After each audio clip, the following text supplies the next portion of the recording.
উত্তরের মাধবপুর গ্রামের প্রান্তে গোপাল বাড়ুই নামে এক চাষি বাস করত। চাষবাসই ছিল তার প্রধান সম্বল। সব রকম চাষ করলেও তিনি বিখ্যাত ছিলেন লাউ চাষ করার জন্য। গ্রামের উঠোনে বেশ বড় একটা লাউ ক্ষেত ছিল তার। গোপালের স্ত্রী মনিকা বেশ বুদ্ধিমতী এবং সাহসী নারী। বিভিন্ন সাংসারিক কাজের পাশাপাশি মনিকা তার স্বামীকে চাষবাসের কাজে সাহায্য করে। দুজনের একাগ্র প্রচেষ্টায় তারা খুব ভালোভাবেই দিন অতিবাহিত করছিল।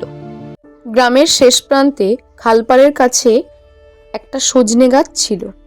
সেখানে বাস করত একটা শাকচুন্নি, নাম রেনু। রেনু খুব লাউ খেতে ভালোবাসত। সেই জন্যই গোপালের লাউ ক্ষেতের দিকে বেশ কুনজর ছিল তার। কি সুন্দর হয়েছে লাউগুলো, দূর থেকে দেখলেই যেন জিভে জল এসে যাচ্ছে।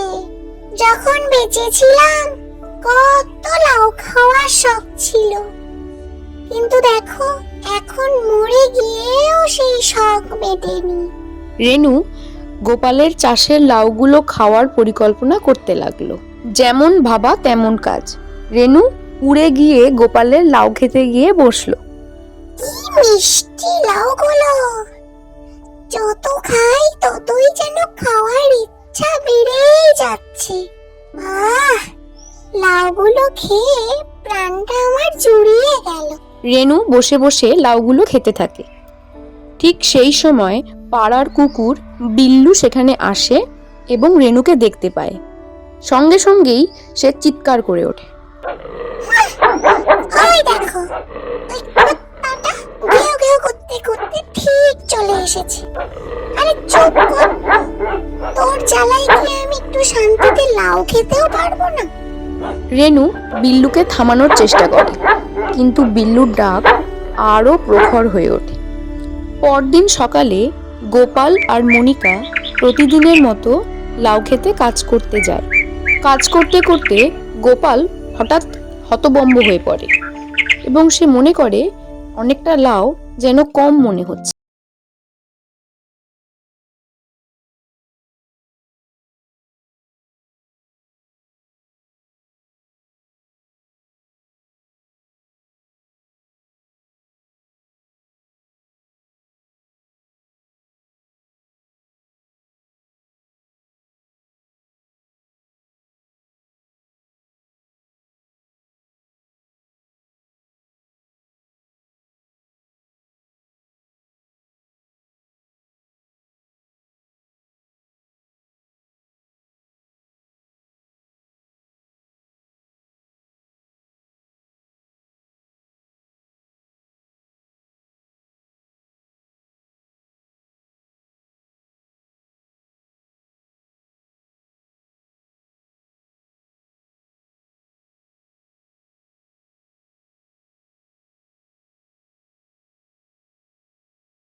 হঠাৎ শাকচুন্নি আসে প্রতিদিনের মতো লাউ খাওয়ার জন্য।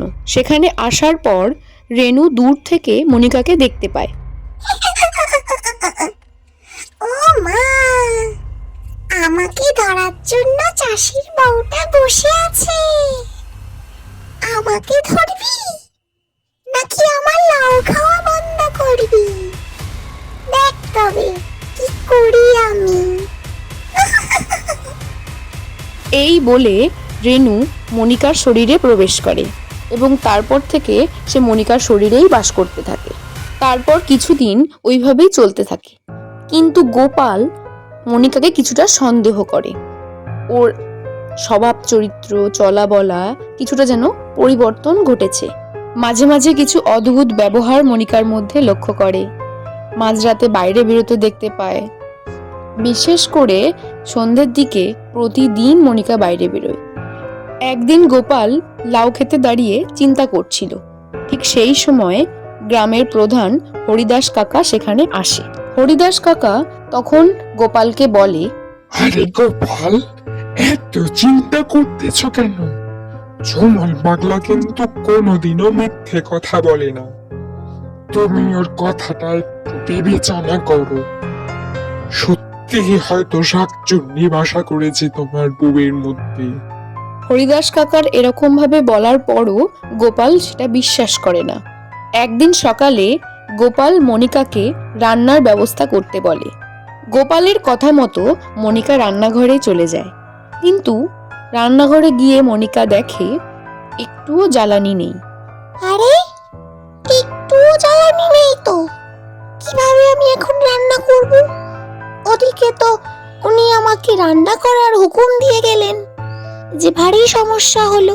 কি করবে কিছু বুঝতে না পেরে মনিকা তার নিজের পাটাই চুল্লির মধ্যে ঢুকিয়ে দিল এবং পা পুড়িয়েই সে রান্না করতে লাগলো।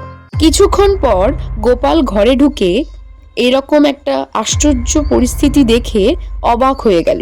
তারপর সে মনিকার দিকে তাকিয়ে প্রশ্ন করে, কে তুমি? কে তুমি বলো? আমার স্ত্রীর শরীরে তুমি কি করছো? কে তুমি? গোপালের ধমক শুনে শাকচুন্নি তার আসল রূপটি নেয়। আমি ওই সজনে গাছের শাকচুন্নি রে। আমি তোর স্ত্রীর শরীরে ঢুকে বসেছিলাম। আমি শাকচুন্নি রেনু। তুই মানুষের খাবার চুরি করিস কেন রে? কি চাস তুই? কি চাইবো বল রে? ভাগ্যের দোষ। এক সময় আমিও মানুষই ছিলাম। এইরকম এক লাউ গাছের নিচেই মরেছি। আমি তোর বিষয়টা বুঝতে পেরেছি। যদি আমি তোর জন্য পুজো দিই, তাহলে তুই কি লাউ চুরি করা বন্ধ করবি? যদি মন থেকে আমাকে বলিস, তাহলে আমি আর কোনোদিন আসবো না। ঠিক আছে, আগামী পূর্ণিমায় তোকে আমি পায়েস ফুল দিয়ে পুজো দেব। তুই চিন্তা করিস না। গোপালের কথা মতো পূর্ণিমার রাতে পুজো শুরু হয়। পুরো গ্রাম আলোয় ভরে উঠেছে, সবাই সেখানে এসেছে। স্বনামধন্য পুরোহিত দিয়ে গোপাল পূর্ণিমার রাতের পুজোটা সম্পূর্ণ করে। আজই শাকচুন্নির মুক্তির দিন। রেনুর আত্মা মনিকার শরীর থেকে উড়ে বেরিয়ে যায়। তোমরা মানুষ হয়েও আমাকে বুঝেছ গো। আজ আমি শান্তিতে মুক্তি পাবো। তোমাদের সব সময় ভালো হোক। এই বলে শাকচুন্নি ক্রমাগত উঠতে উঠতে হাওয়ায় মিলিয়ে যায়। পরদিন সকালে গোপাল তার নিজের স্ত্রীকে আবার ফিরে পায় এবং বুকে জড়িয়ে যেন আনন্দের তার সীমা থাকে না। আবার গোপাল আর মনিকা তাদের লাউ খেতে গিয়ে দাঁড়ায়।